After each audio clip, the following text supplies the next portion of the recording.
Today on So That Was a Movie, the very highly anticipated release of The Bullet Train, we decided to do our top 10 Brad Pitt movies. Just because Brad Pitt's in this movie. So what we did was, we all made our top 10 lists. I combined them like Frankenstein, and I'm going to go over that overall list, tell you how many people had it on their list and how high they went. Then we're going to just go through and talk about all the movies on our list. Then at the very end, give some honorable mentions because probably haven't talked about too many Brad Pitt movies by then, you know. Here's our list. At number 10, The Assassination of Jesse James by the coward Robert Ford. This was on 2 lists. Highest spot, number 7. Number 9, Troy. This was on 1 list. Highest spot, number 3. What? Got some crack, huh? Number 8, Burn After Reading. 2 lists. Highest spot, number 5. Number 7, Fury. This was on 1 list. Highest spot, number 1. What? You haven't seen it? Number 6, Ocean's 11, Ocean's 12. Just for the sake of argument, let's put 13 on there too. The whole ocean. The entire ocean. These were on 3 lists. Highest spot, number 4. Number 5, Fight Club was on all 4 of our lists. Highest spot, number 3. Number 4, Moneyball. All 4 of our lists also. Highest spot, number 1. Number 3, Once Upon a Time in Hollywood. 3 lists. Highest spot, number 2. Number 2, number 7. All 4 of our lists. Highest spot, number 1. The number 1 movie on our lists combined. Inglorious Basterds. On all 4 lists. Highest spot, number 1. Here's everybody's lists. Lots of different things. Pretty good overall list. There was a couple that snuck in that was only on 1 list. But it's cool. It's shaking it up.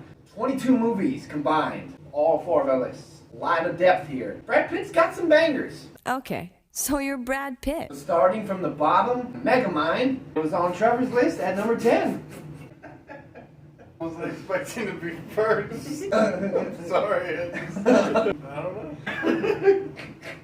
Your 10th favorite Brad Pitt movie? Who would I be without you? 2010's Megamind. It stars Brad Pitt and Will Ferrell and Tina Fey and Jonah Hill. And it's really funny. I think Brad Pitt, he doesn't do a lot of voice acting roles, but I think his voice acting is pretty well known. This is his best voice acting role. I didn't find out that this was Brad Pitt until like a couple years after I've already saw it. And I was like, oh, is that really Brad Pitt? And I was like, oh, that really is Brad Pitt.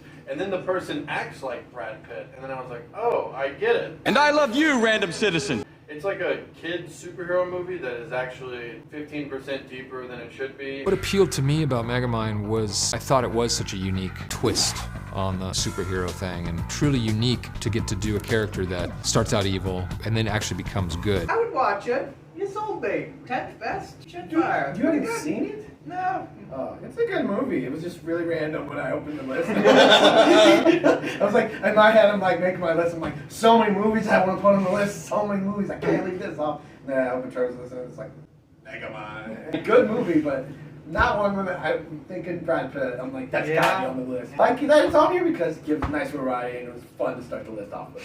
It's awesome, and I'm awesome in it. Next, Hunter's list had Mr. and Mrs. Smith at number 10. Yeah. Well, this is the first spy movie I've ever watched, ever.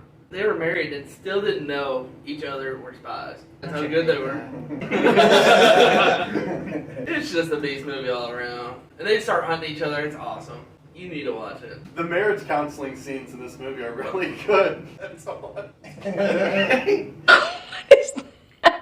Leaving room for the unknown. There were like 15 movies that I was going to put on my list. I was able to see everybody's list before I submitted mine, so I was like, gotta put this one on the list because it's gotta be on somebody's top 10 list. Been a while since I've seen it, but it's definitely a good movie. The Curious Case of Benjamin Button. This story is just a really cool story. It's a classic literature story. I think it's F. Scott Fitzgerald. He's born a really old baby, and then he gets younger as he goes along, which is cool and different because usually when you're born a baby, you're really young, and then you get older. So this is different because he comes out and he's literally an old man with glasses. One of those Forrest Gump kind of movies where it's like big meaning of life movie where there's fun, cool things going on in it and you just get to watch this person live his life. It's a good movie and I really think this is a nice showcase of Brad Pitt doing something different.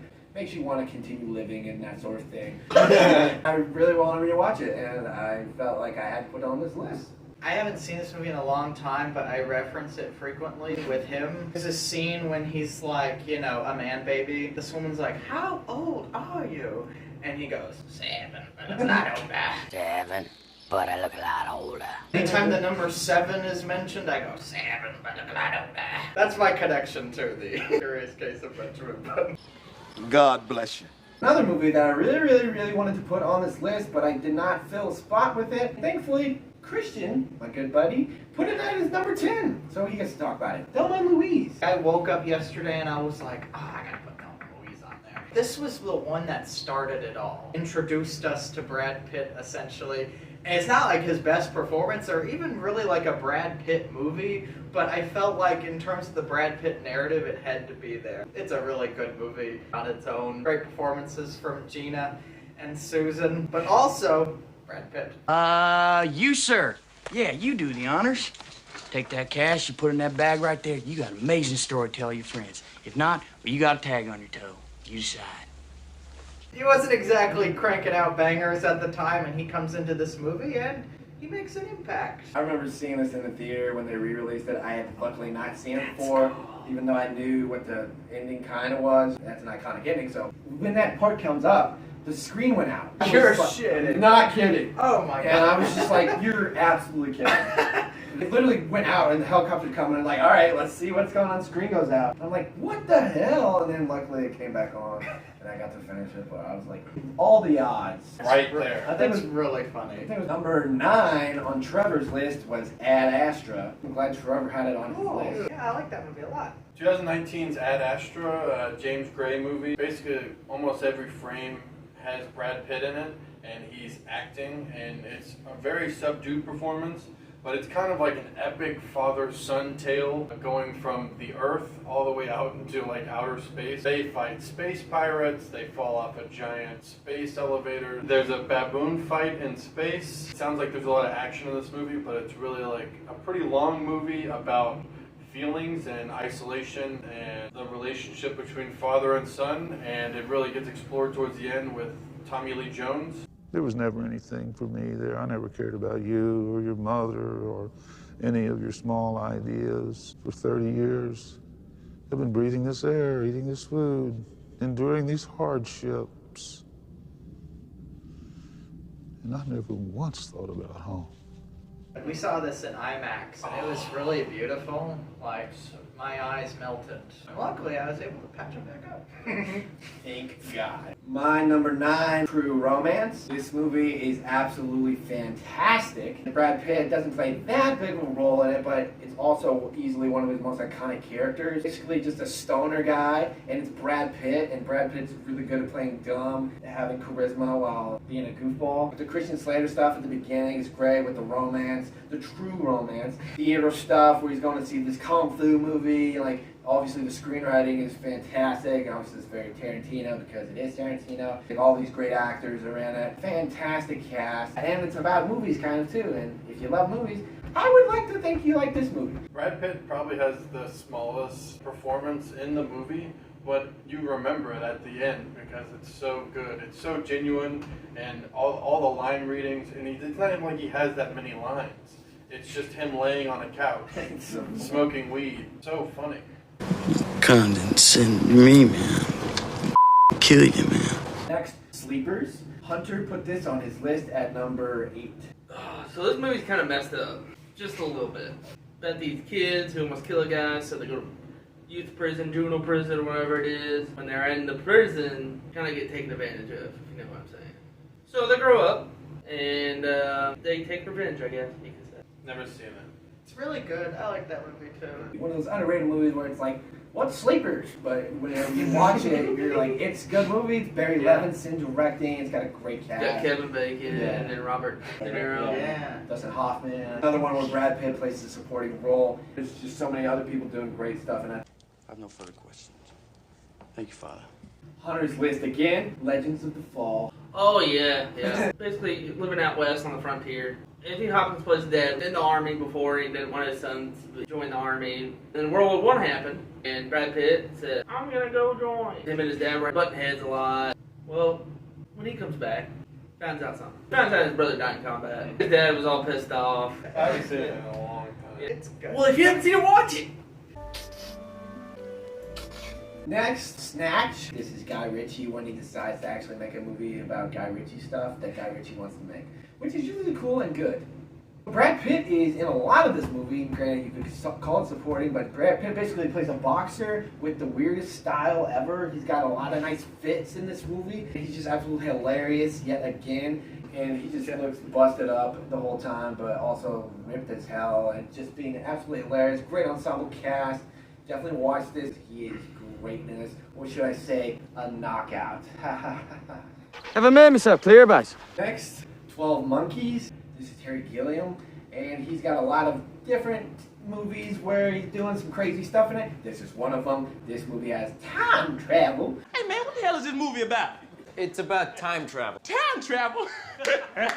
Oh my God, that is hilarious. That is funny. Bruce Willis is the main guy, and he goes, tries to figure all this stuff out. And then along the way, he meets Brad Pitt in this mental hospital.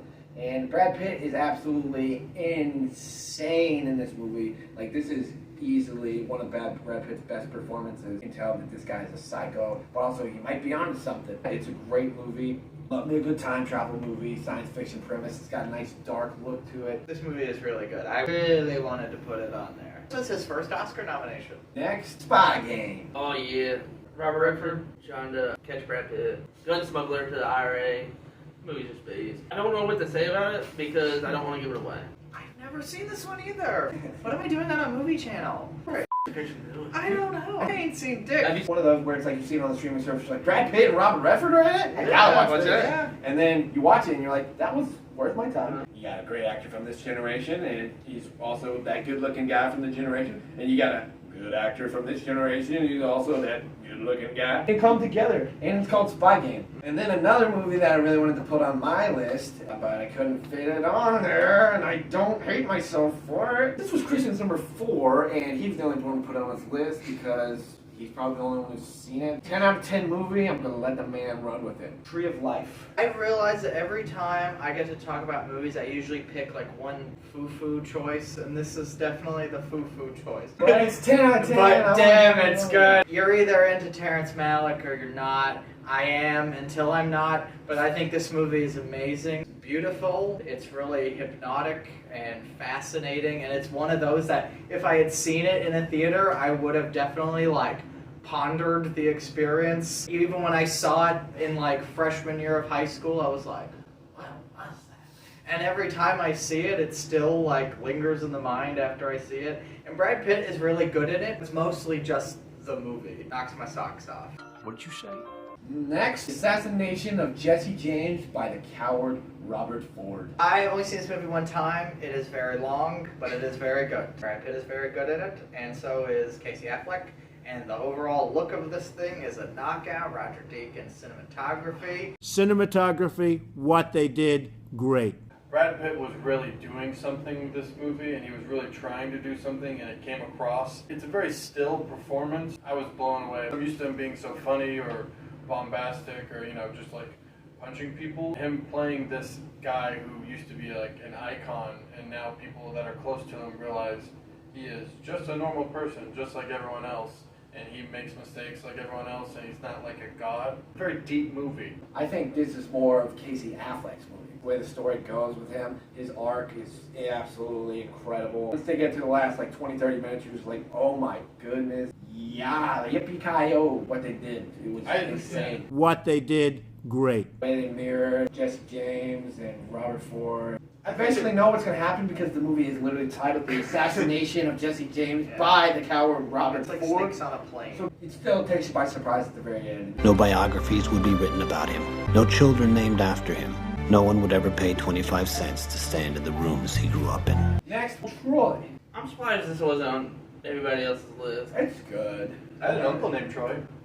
I'm deeply sorry. Yeah, I know. I've never seen this movie. I told him this right before we started filming. Brad Pitt, who plays Achilles, It's basically about the Battle of Troy. Sparta had Troy and it fell. If you like medieval movies, you would love this movie. Hand-to-hand combat, it's awesome. And everyone knows about Achilles, about his one weakness. All this time, I thought Orlando Bloom might have played Troy. I'm not fucking right. I think that was Zac Efron. Yeah, but Zac Efron. Oh, I see. Orlando Bloom was in it. Yeah. This is just another one of those movies that doesn't really get made anymore. Like, there's not a lot of sword and sandal epics, and the fact that it's freaking Brad Pitt in a sword and sandal epic is cool, and I think worth watching. Achilles! Next, another movie that I wanted to put in my top 10, but I couldn't fit in there. Burn After Reading. Really? You don't have this on there? I wanted to, but I originally had it on my list, but to squeeze in the other two, I was like, It's tough. With this one, I mostly picked it because I think he is amazing in this. He is so funny, steals the show. Everybody in this movie is great. It's got George Clooney, Francis McDee, Richard Jenkins, John Malkovich. Brad Pitt plays this absolute moron who works at a gym, and he thinks he's blackmailing this CIA agent with like government secrets that he found in like the gym locker room, but it's actually just this agent's like memoir. It's lying in the locker floor, ladies' locker. Just lying there. I'm like, what, someone's music or what? And I come in here, and it's these files, man. I'm not comfortable with this. Numbers, arrayed. Numbers and dates and numbers and numbers and dates and numbers. Raw intelligence. It's like the fact that he's taunting this agent with this information pisses the agent off. And it's just like one misunderstanding after another that just, it's all tied together through different storylines. The Coen Brothers movie, it is really funny. His funniest performance ever. He plays a guy named Chad Feldheimer. I laugh every time he says that. Phone conversation and the in-person conversation when he actually gets punched in the face. It is some of the funniest stuff ever. Give us the money, dickwad!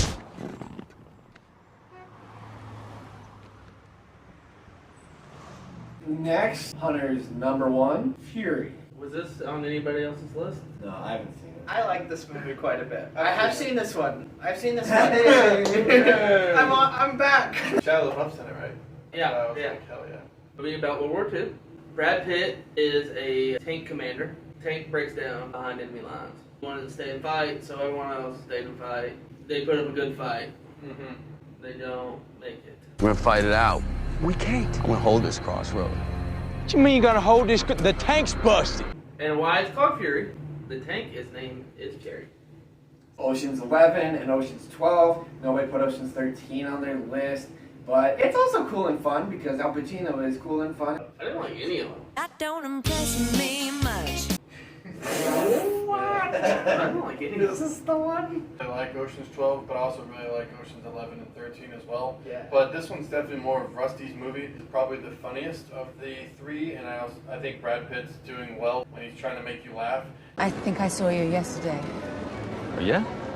Yeah, you were being chased by the police. Chasing me? No, I don't think so. I'm quite sure it was you. Ocean's series is actually really cool and fun because there's a lot of people in it, and it's really cool and fun because the Ocean's 11, Danny has 11 oceans, and the 11 oceans are cute and stuff. Next, we have. What do we think about it? I really like it. I really like it too. We're gonna move on. No. Oh wait, we're actually gonna talk about the other movie because I don't care about your stupid rules. You were confused as to why I didn't actually say a movie. What's called Fight Club? Great movie. It's a supporting part, but it's literally one of his most iconic characters. Tyler Durden, you know his name just because you've seen movies and you've heard of him. Brad Pitt literally goes nuts in it and kind of narrates it every now and then. Obviously, everyone's the main narrator, but like he kind of takes it over. And it turns out he is Edward Norton. They're the same person. I like Brad Pitt as an asshole. It's a lot of fun. One of his biggest assholes. You're going to remember Brad Pitt and his performance. Even though Helena Bonham Carter says some of the craziest shit ever in this movie. My God. I haven't like that since grade school. In the 90s, he was really good at punching people and being ripped and having blonde hair and saying bad things. He was really good at that. This movie does a really good job of showing a satirical way, like just kind of like, this is what every man in the 90s really wanted to be. They wanted to be this brash, you know, hard dude who could just say whatever and do whatever. Shatner. I'd play William Shatner. Moneyball is at number 1 on Trevor's list. I had this movie at number 1 because I think this is Brad Pitt's number 1 performance. He does a lot with a little. He's really good at being his own character. As the movie goes on, you can tell this is a guy who had high aspirations and he really wanted to be the best of the best. I love Aaron Sorkin 1010%, and so he gets to deliver all this Aaron Sorkin dialogue with Jonah Hill. The water cooler scene is half the reason I have it at number 1, just because that's movies right there. What are you having fun for?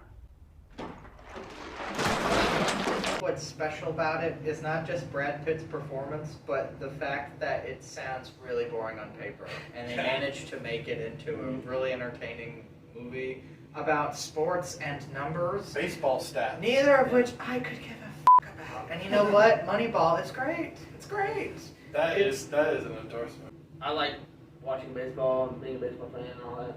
Bringing the computer aspect of it into the game, where everyone thought he was crazy about doing with Jonah Hill and all that stuff. Actually turned out to be a really smart move. Now everybody does it. Everybody. Even this guy. Everyone on the planet. Not in the Ellie, you know. Just people. People.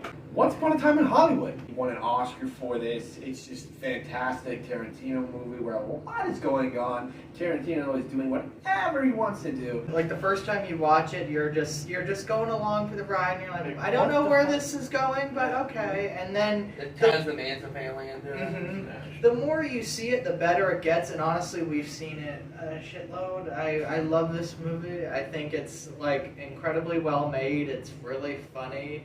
And it's really sweet. This is my favorite Brad Pitt performance. When I left that movie, it was like, Brad Pitt. Like that, yeah. He wraps a bow on the whole thing. And of course, we all know the final act by now. Just unreal. The acid dip cigarette and the dog, it's just the Manson family. It's great stuff. There's a lot going on there, obviously, in terms of like what that scene ultimately means, but in the theater, in the moment when you're watching it, it's literally one of the funniest things. The theater was roaring with laughter. Unbelievable. I remember when we saw that.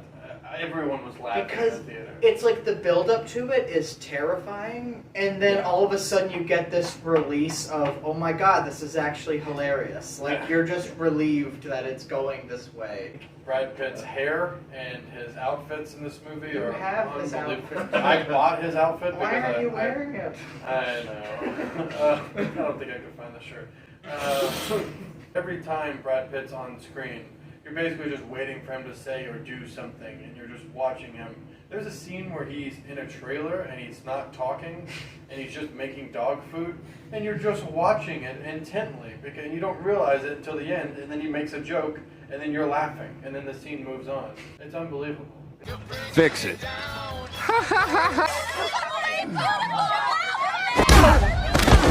Next, 7. This was my number 1 favorite Brad Pitt performance. I think it's going to be 7, just because I like seeing him as this kind of a character. And as crazy as it sounds, he's never really done this again, which is insane, because this is like one of his first big movies, and you would think somebody would be like, that thing that worked really well, let's do that again. And then either he's just said, I'm not going to do that again because I've already done it and I already did it really good, or nobody came up with an idea that was this awesome. Literally a crime guy trying to figure out the criminal thing, and it's all tied back to the 7 deadly sins. And it's like a mystery that just builds on top of each other. And you got freaking Morgan Freeman supporting. You've got Gwyneth Paltrow, who just put some real stakes into this movie.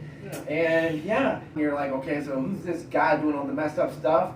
Believe it or not, the guy doing all the messed up stuff was Kevin Spacey. Everybody knows the final scene, even though I knew that's what happened at the end going into it. At the same time, it was still like, what's going to happen to what, and you know, there's still a lot of build-up, and still great. Can I say it? Can I say it? What's in the box? Box! Who's in the box? What's in the box? What's in the box? What's in the box? What's in the box? He already told you what's in the box. It's the number 7.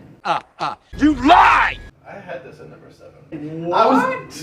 No, hear me out. And Liz, I was looking at it at work and I was like, Trevor has 7 really low on this list. I was like, and then I saw that it was at number 7. I was like, Trevor, you suck. I'm gonna put it at 7 because it's called 7. It's a masterpiece. It's very disturbing and unforgettable. God, I love a good grim bummer. Yeah. The final movie on our combined list, number 1 overall, Inglorious Basterds. Ever heard of it? Perfect movie. Nazis and fighting. Nazis? Yeah. Nazis. Killing Nazis. Killing Nazis. Brad Pitt is hilarious in this movie too. Really great movie star archetype that anchors the movie. And it's got some great performances from plenty of other people. Watching Donnie beat Nazis to death is the closest thing we get to watching baseball. The best movie he's in, I think, is Inglorious Basterds. I think this movie it's actually my favorite Tarantino movie as well. It's a knockout. You could argue that Christoph Waltz steals the movie in a way, but I also think Brad Pitt is really great in it. Like, he's really funny. I love his accent. I love when he's pretending to be Italian. He's acting like he knows the most Italian, and the only word he knows is Grancy. Christoph Waltz does kind of walk away with the movie when he's on screen, but towards the end of the movie, and they're both on screen together, I believe Brad Pitt wins every single one of those scenes. Basically, this movie has like 8 really long scenes, and that's it. That's what the whole movie adds up to. And all 8 of those scenes are really good and are great set pieces. That was all the movies that were on our list. Brad Pitt has done more movies than that. I'm going to shout them out here real quick. Interview with a Vampire, because I don't even think I mentioned it on the Tom Cruise video. I'm a big fan of 12 Years a Slave and A Big Short, but he's like barely in those. But they have to be mentioned because he's in them.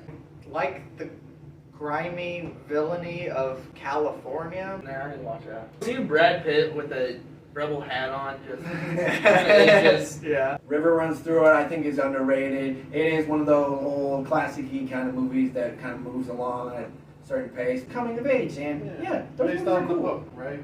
I would assume so. Meet Joe Black, I'm a Meet Joe Black stan. A little long, but it's a really fun story of where it's fish out of water and stuff, and I love me a good fish out of water movie. And Brad Pitt gets to say a lot of funny things in this movie while also looking like he has no idea what's going on. Meet Joe Black gets a lot of hate on podcasts that I enjoy, but I am standing up for it. I really like Brad Pitt's performance in Deadpool 2 as well. Yeah, I was going to mention that too. Here's his performance. I need to say one thing about one movie. Never watch this movie is War War Z. If you like zombie movies, please don't. The bad thing is they had something, but then they just ruined it at the end. They just ruined it. I mean, it just fell flat on its face and died. Isn't right it there. like a non-ending? No, it's not. Yeah, it is kind of like a non-ending, but it's the way they technically ended it is just so awful and should never be filmed again. It's everything you love about a zombie movie, but then they just take it right back. Made a good South Park episode, but that's about it. What's a bread box, Dad? That is so cute. So that was us ranking our top Brad Pitt movies and just talking about Brad Pitt. Let us know what your favorites are, a couple movies that were left off, what movies of his do you not like? Just general conversation about Brad Pitt. That would be preferred in the comment section. If you enjoyed this video, give it a like. If you're new to the channel, subscribe. We do stuff like this and stuff. We talk about movies, we rank top 10s, we do drafts. We just like to talk about movies. Links will be in the comments for other videos like this. Don't forget to subscribe. We mentioned that, I think. Or else. I think it was mentioned. Our subscription is free. Hey! No one's ever said that in the video. No one's ever said subscribe. It's free. Subscriptions are free.